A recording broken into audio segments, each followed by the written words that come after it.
as with most styles of yoga, the next part of this is child's pose.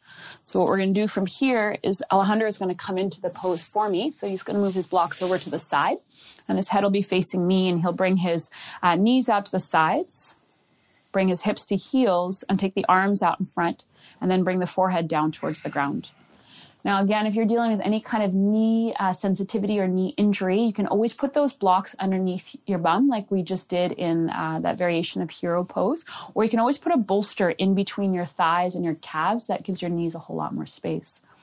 So child's pose is also known as rest pose. So at any point in time, if you ever need to take a break from your practice, this is a wonderful place to come to. And I'm going to show you a couple of different variations of this pose, again, depending upon what you're looking for. The one that Alejandro's in right now is the classic style with the arms out in front. And this is going to give a really nice sideways stretch, and then also opening up the front of the shoulders. His fingers are splayed out wide. His forehead is on the ground. If you can't bring the forehead down to the ground, you can always grab a block and put it underneath your forehead, no problem. The next variation he's going to do is he's going to slide his hands a little bit closer towards him. So come on up to sit, and then bring your knees a little bit closer towards each other. Yeah, and see if you can actually get your knees to touch. Yeah, and then with your knees touching, take your arms by your sides, fingers come by your ankles, and then bring your forehead down to the ground.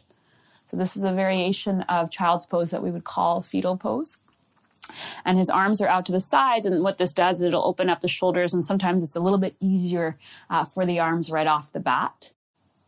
It has a cocooning effect to it, so it makes it a little bit more introverted. So especially if you've had a very busy day, this is a wonderful pose to start your practice with. And then the last variation of child's pose, Alejandro is going to come onto his hands and knees. He'll take his knees a little bit wider out to the sides. And then, Alejandro, you'll take your hands in between your legs. And then you'll walk your hands all the way to your feet, and essentially going to bring your left cheek down to the ground, looking towards the camera. And then bring your hips to your heels. Yeah. So this will open up, if you'll notice with Alejandro, this will open up the back of the heart, and it gives it a little bit more of a lower back release.